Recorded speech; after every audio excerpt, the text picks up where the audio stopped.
వసుదేవసుతం దేవం కంసచాణూరమర్దనం దేవకీ పరమానందం శ్రీకృష్ణం వందే జగద్గురుం. మహాభక్తులారా, మనందరికీ కూడా ఇప్పుడు 7 జన్మల నుంచి పెళ్ళాం వస్తుందంటారు. అంటే రుణానుబంధ రూపేణ పశుపత్ని సుతాలయ, ఒక భార్య 7 జన్మల నుంచి క్యారీ ఫార్వర్డ్ అవుతుంది. అలాగే పిల్లలు కానీ, రుణాలు, శత్రువులు, వీళ్ళంతా కూడా మరి ఈ 7 జన్మల నుంచి వచ్చినటువంటి ఆస్తులు మనకు కూడా రావు. ఏమొస్తాయో తెలుసా? పాపపుణ్యాలనే ఆస్తులు వస్తాయి. మనం అంతకుముందు సంపాదించినటువంటి వాడునోరు వీడునోరు కొట్టేసి భూ కబ్జాలు చేసేసి ఇవన్నీ చేసినవన్నీ అక్కడ ఉండిపోయినాయి, మన వారసులకు ఇచ్చేసాం. అయితే దానికి సంబంధించినటువంటి ఆ కర్మలు చేసాం కదండి, ఆ ఫలితాలు మాత్రం పుణ్యమైతే పుణ్య ఫలితాలు, పాపాలైతే పాప ఫలితాలు మనకు కూడా వచ్చేస్తాయి ఈ జన్మలంతా కూడా. కాబట్టి ఇప్పుడు గరుడ పురాణం అనేటటువంటిది ఒకటి ఉందని మనకు తెలుసు. యముడు చక్కగా నచికేతుడికి జన్మ రహస్యాలన్నీ కూడా చెప్పాడు. గరుడ పురాణంలో ఏ శిక్షకి ఏదో, మరి ఏ పాపానికి ఏ శిక్ష వేస్తారు, ఏ పుణ్యానికి ఏది లాభం జరుగుతుంది, ఇవన్నీ కూడా వర్ణించబడ్డాయి. కాకపోతే మనం జీర్ణించుకోవడానికి కొంచెం కష్టంగా ఉంటుందన్నమాట.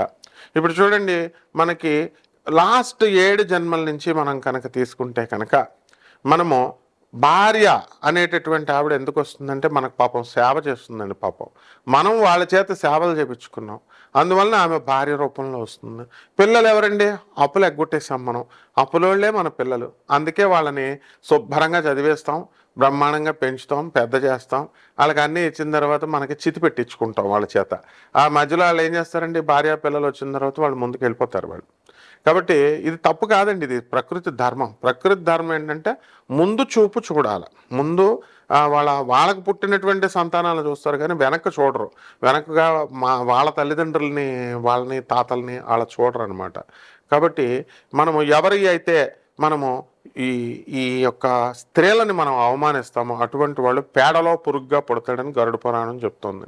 ఎవరైతే అమాయకులైనటువంటి అబలులైనటువంటి వాళ్ళ మీద అత్యాచారాలు చేస్తామో, లేకపోతే వాళ్ళ యొక్క ధనాన్ని మనము లాగేసుకుంటామో, ఇవంతా కూడా మనం ఎలా పుడతామండి? దోమై పుడతాము అని చెప్తోంది గరుడ పురాణం. అలాగే మనము గురువుల్ని మనం సలహాలు ఇస్తాం, వెటకారం ఆడతాం. చిన్నప్పుడు మనం స్కూల్కి వెళ్ళినప్పుడు చూడండి, మాస్టర్ పాఠాలు చెప్తుంటే జోకులు వేస్తాం, సెటైర్లు వేస్తాం.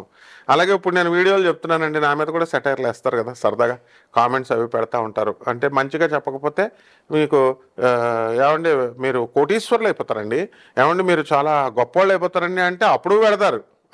ఏమంటే ఈ రాశి వాళ్ళు మేము చాలా సంవత్సరాల నుంచి చూస్తున్నాం, మాకు అవ్వట్లేదు అని అప్పుడు పెడతారు. ఒకవేళ ఒరే నాయన ఉన్నట్టు చెప్పామనుకోండి, ఇలా జరుగుద్దురా నాయన, ఇప్పుడు గరుడ పురాణం లాంటి విషయాలు మనం ఎప్పుడూ సత్యమే చెప్తాం. అయితే అప్పుడు ఏం చేస్తారండి? వీడెక్కడ దొరికాడరా బాబు, మళ్ళీ వచ్చేసాడు వీడు అని చెప్పేసి ఎక్కడ దొరికాడరా అని కామెంట్లు పెడతారు. ఇట్లాంటివన్నీ కూడా తప్పమ్మా. అందువలన గురువులను కనుక ద్వేషిస్తే ఆయుక్షీణమవుతుంది, అదృష్టహీనులు అయిపోతారు. అందువలన చాలా నష్టాలు జరుగుతాయి. మన నోటితో చెప్పకూడదు, ఎందుకంటే చెప్తే అలెక్కే చిట్టి పికిల్స్ లాగా అయిపోద్ది అనమాట మీ బతుకులన్నీ కూడా. అందువలన కంపల్సరీ మీరంతా కూడా మీ గురువులు అంటే ఎవరైనా మీకు పాఠాలు చెప్పిన వాళ్ళు, మీ అమ్మని మీరు తిట్టుకుంటారా? మీ నాన్న మీరు తిట్టుకుంటారా? మీకు పాఠాలు చెప్పిన మాస్టర్ని తిట్టుకుంటారా? ఒక మహానుభావుడు నాకు పెడతాడు, ఏమన్నా మీరు సోదెక్కి వేసేస్తున్నారండి బాబు. మరి ఇక్కడ మీరు జాతక రాశి ఫలాలు పాయింట్ చెప్పట్లేదండి. మహానుభావ, మహాపురుషోత్తమ, నీవంటి గొప్పవాడు గురువులకి సలహాలు ఇవ్వకూడదు నాయన. ప్రొఫెసర్ నేను, మరి సలహాలు ఇస్తే ఎట్లా? అక్కడ మంచి అంటే నువ్వు చాలా కోటీశ్వరుడు అయిపోతావు, నువ్వు చాలా గొప్పవాడు అయిపోతావు అని చెప్తే నువ్వేం దానాలు చేసావు? నువ్వు పూర్వజన్మలో దానాలు కూడా చేయాలి కదా. ఈ జన్మలో ఏం చేసావు చెప్పు? అనాథలకి ఎవరికి చేసావు? దానాలు చేయవు. పంతులకు మాకు ఫీజు ఇవ్వవు, తర్వాత సలహాలు మాత్రం ఇస్తాం. అసలు మేము స్క్రోల్ చేసే నెంబర్ ఎందుకు వేస్తాం? పాపం ఇచ్చే అవసరంలో ఎవరైతే బాగా కష్టంలో ఉంటారో వాళ్ళు పాపం వాళ్ళ సజెషన్స్ అడిగి మా సలహాల ప్రకారం వింటారని. అన్కండిషనల్గా నాన్ కమర్షియల్ ఆస్పెక్ట్తో మనం డబ్బులు తీసుకోకుండా ఫ్రీగా చెప్పేటటువంటి జ్యోతిషానికి నీలాంటి వాళ్ళు ఎందుకు సలహాలు చెప్తారు నాయన? కాబట్టి చాలా దారుణమైనటువంటి నరకానికి వెళ్ళిపోతావు నువ్వు.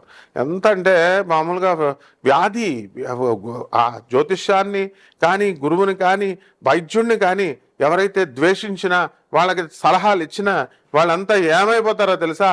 ఆయుక్షీణమైపోతారు, అదృష్టహీనులు అయిపోతారు. అండ్ డాక్టర్ని కనుక ద్వేషించినట్లయితే వాడు పైకే పోతాడు. కాబట్టి భయపెట్టడాలు గీపెట్టడాలు ఉండవు, మనదంతా స్ట్రైట్ ఫార్వర్డ్. కాబట్టి ఈ యొక్క ఎవ్వరి అయితే పుస్తకాలు దొబ్బేస్తారు చాలా మంది చూడండి, దొంగ పువ్వులు దొబ్బేస్తారండి. తెల్లవారుజామున 5ంటికి లేచి పాపం ఓనర్ చెట్లు పోసుకొని నీళ్లు పోసుకొని చెట్లు అంతా చేస్తే కవర్లు వేసుకొచ్చి వాకింగ్ అని చెప్పి వాళ్ళు మొత్తం అసలు ఓనర్కు 2 పువ్వులు ఉంచరండి, మొత్తం కోసేస్తారు. అప్పుడు ఏమవుతుందో తెలుసా అండి, మీరు చేసే పుణ్యం అంతానేమో ఓనర్కి పూజల వల్ల వచ్చే పుణ్యం, మీకేమో పాపమే, దొంగతనం పాపమే. తర్వాత ఏమైపోతారండి, మీరు మిడతైపోతారు. గరుడ పురాణం చెప్తుంది. మా గురుగారు గరికపాటి నరసింహారావు గారు కూడా దొంగ పూలు కొయ్యొద్దమ్మా అని చెప్పారు. అప్పటి నుంచి కొంత తగ్గింది. ఇంక మిగతా వాళ్ళు కోసేస్తున్నారు అనుకోండి, చాలా నరకాలకు వెళ్ళిపోతారండి బాబు. దొంగ పూలు కొయ్యకూడదండి. అలాగే ఇక ఇంట్లో ఇంట్లో పెట్టుకుంటారు నమ్మకంగా. ఇంట్లో పెట్టుకుంటే నమ్మకంగా ద్రోహాలు చేస్తారు. బాయ్ ఫ్రెండ్స్ కోసం, మరి వీళ్ళు గర్ల్ ఫ్రెండ్స్ కోసం ఈ యూత్ ఏం చేస్తారంటే ఇంట్లో పెడితే డబ్బులు దొబ్బేస్తారండి బాబు. బంగారము డబ్బులు దొబ్బేస్తారు. మరి అది ఎవరి మీదకి వెళ్ళిపోద్ది? పాపం ముసలోళ్ళు ఉంటారు కదా, వాళ్ళకి ఏదో తిండి పెడతా ఉంటారు కదా, ఆ ముసలోళ్ళ మీదకి వెళ్ళిపోద్ది. ఆ ముసలోళ్ళని తిట్టేస్తారు వీళ్ళు, ఇంటి యజమానులు. మనవరాళ్ళని మనవాడిని ఏమనలేక. కాబట్టి ఇలాంటివన్నీ కూడా మహాపాపాలు అయిపోయి నెక్స్ట్ జన్మలో వికలాంగులు అయిపోతారు. ఇది అన్ని గరుడ పురాణం అన్ని క్లియర్గా చెప్తుంది. కాబట్టి ఇవన్నీ సరదాగా చెప్పేది కాదు నాయన. భయపెట్టాల్సిన, ఇప్పుడు మేము భయపెట్టామనుకో మేము కూడా రౌరవాది నరకాలకు వెళ్ళిపోతాం నాయన. భయపెట్టేది లేదు, ఉన్నది ఉన్నట్టు చెప్పకపోతే రౌరవాది నరకాలే మాకైనా సరే. కాబట్టి యూట్యూబ్లో ఉన్నటువంటి మహానుభావులు మొత్తం జ్యోతిష్యం చెప్పేటటువంటి వాళ్ళు, ప్రవచనాలు చెప్పేటటువంటి వాళ్ళు ఎంతో కష్టపడి ఎంతో పరిశ్రమించి రోజులు పుస్తకాలు బట్టీలు కొట్టి చిన్నప్పటి నుంచి గురువుగారు పాళ్ళు పిసికి అన్నీ నగ్న సత్యాలు చెప్తున్నారు నాయన, నగ్న సత్యాలు చెప్తున్నారు. కాబట్టి వాళ్ళు అలా చెప్పలేదనుకోండి, రౌరవాది నరకాలకు వెళ్ళిపోతారు వాళ్ళు కూడా. కాబట్టి ఈ విషయాల్లో చాలా జాగ్రత్తగా ఉండాలా. గరుడ పురాణంలో ఎవరి అన్నం అయితే మనం దొబ్బేస్తామో అటువంటి వాళ్ళు మనం అన్నం లేకుండా నెక్స్ట్ జన్మలో చాలా బాధపడతాం. అంటే అన్నం అంటే అన్నం ప్లేట్ కాదండి దొబ్బేయడం, అవతల వాడి యొక్క శ్రమను దోచుకోవడం. అవతల వాడు కష్టపడి సంపాదించుకుంటాడండి ఇల్లు. కొంతమంది రాజకీయ నాయకులు, రౌడీ షీటర్లు, చెడ్డోళ్ళు ఉంటారు కదా, వాళ్ళు దొబ్బేస్తారు కదండి స్థలాలు అవన్నీ. వాళ్ళకి నెక్స్ట్ జన్మలో ఫుడ్ ఉండదండి. కాబట్టి అందుకనే రౌడీ షీటర్లు చూడండి, ఈ జన్మలోనే ఫటాల్ కత్తి పట్టుకునేవాడు కత్తితోనే పోతాడు. నయీం ఏమైపోయాడండి, మన కళ్ళ ముందు నయీం అయిపోయాడు. బోడు మందిని చూసాం మనం ఇలాంటి వాళ్ళందరినీ, గోండాలని. మా మా ఫ్రెండ్ అయినటువంటి పోలీస్ కమిషనర్ సురేంద్ర బాబు ఏసైడ్ మ్యాన్ ఎన్కౌంటర్ సజ్జనార్ సార్, ఎవరు ఏంటంటే ఐపీఎస్లు, బ్రహ్మాండమైన ఐపీఎస్లు ఉన్నారు. ఐపీఎస్లు ఇప్పుడు జితేంద్ర సార్ మహాత్ముడు డీజీపీ. మరి వీళ్ళంతా ఉండగా మనం పిచ్చేషాలు వేస్తే మనం రక్షించుకోవాలి. చక్కగా మన ధర్మాన్ని, ఎథిక్స్ని, మారల్స్ని రక్షించుకోవాలి నాయన, రక్షించుకోవాలి. కాబట్టి అధర్మం పాలు చేయకండి. చక్కగా ధర్మం కోసం వీళ్ళు చెప్పేటటువంటి ప్రవచనాలన్నీ వినండి. పూజలు పునస్కారాలు చేయక్కర్లేదులే, ₹1,00,000 అవుతున్నాడు, లేకపోతే అడుగుతున్నాడు, లేకపోతే 50,000 అడుగుతున్నాడని ఈ జ్యోతిష్కులు చెప్పేది వదిలేయండి. పాపం దక్షిణలు ఇచ్చేయండి బాబు. పంతులకి దక్షిణలు ఎగ్గొడతారంటే బాబు.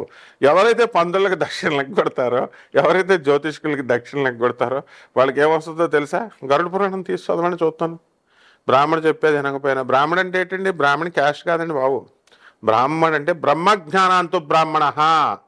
ఎవరైతే నీ మంచి కోసం చెప్పేటటువంటి వాడు, గురుస్థానంలో ఉండి చెప్పేటటువంటి వాడు, దత్తాత్రేయుడు అవతారం వాడు, అటువంటి వాళ్ళు కనుక చెప్పింది కనుక వినకపోతే నువ్వు ఏమైపోతావంటే రౌరవాది నరకాలకు వెళ్ళిపోతావని చెప్తోంది.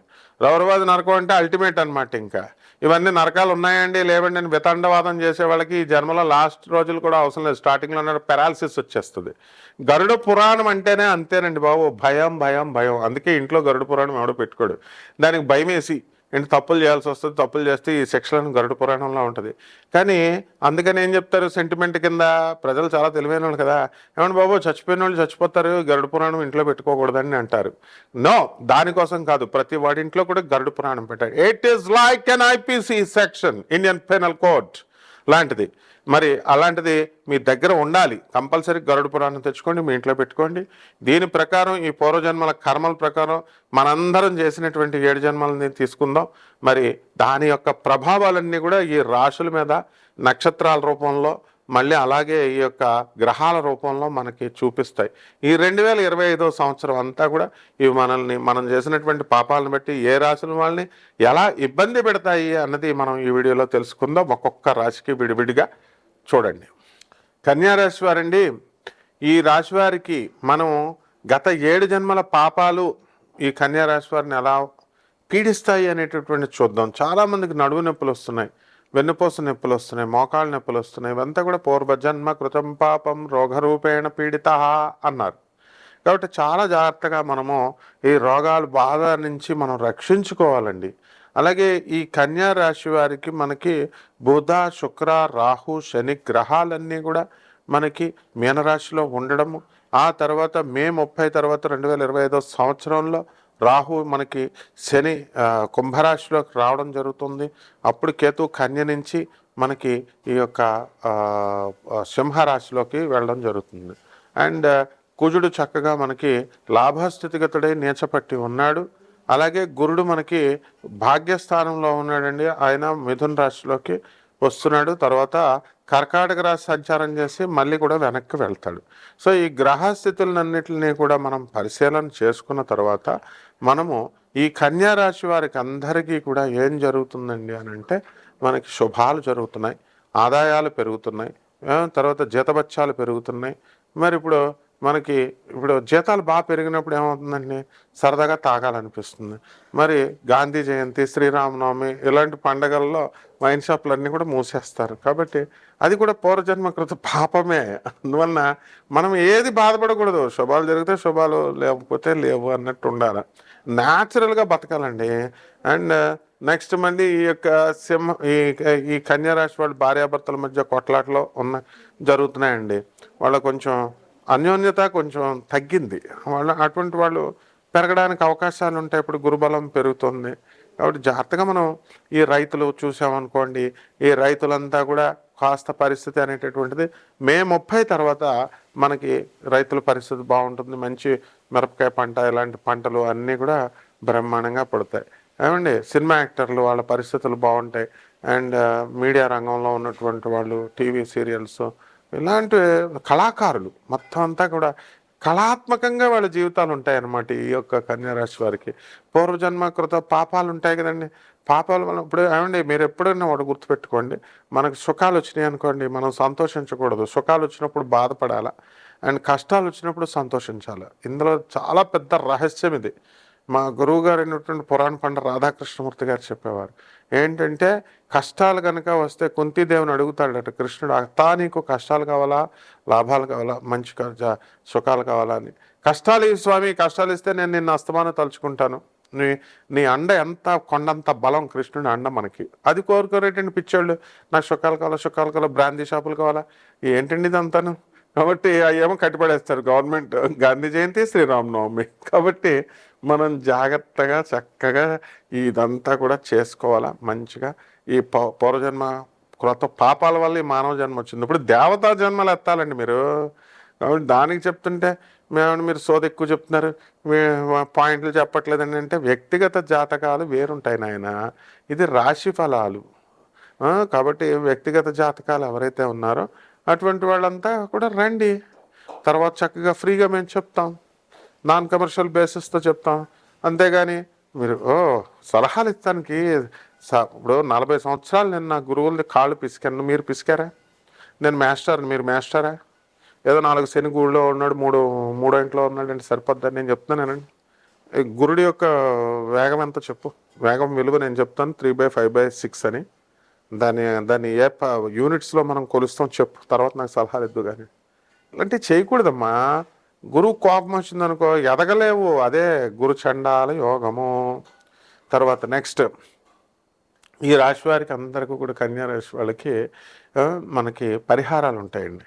ఈ పరిహారాలు అనగానే ఏదో కోట్లు లక్షలు పెట్టేసి పోగొట్టుకునే వాళ్ళు ఉంటారు, అలాంటివి కాదు. అన్ని సింపుల్ రెమెడీస్ ఇవన్నీ కూడా. ఇప్పుడు రాహు జపం అనేటటువంటిది మేము 30 వరకు చేసుకోవాలి. ఆ తర్వాత శని జపం చేసుకోవాలి, శని స్తోత్రాలు చదువుకోవాలి. శనికి కిలోంపావు నల్ల నువ్వుల్ని, నల్లని వస్త్రాన్ని పేద బ్రాహ్మణులకి శనివారం నాడు ఉదయం 8 గంటలకు దానం చేసుకోవాలి. దశమహావిద్యల్లో ఒకటైనటువంటి మహాకాళి అమ్మవారి యొక్క హోమాన్ని మీ ఇళ్లలో జరిపించుకోవాలి. ఇవన్నీ చేసుకోవడం ద్వారా అద్భుతమైనటువంటి ఫలితాలు మీకు లభిస్తాయి. లభించకపోతే నన్ను అడగండి. శుభమస్తు.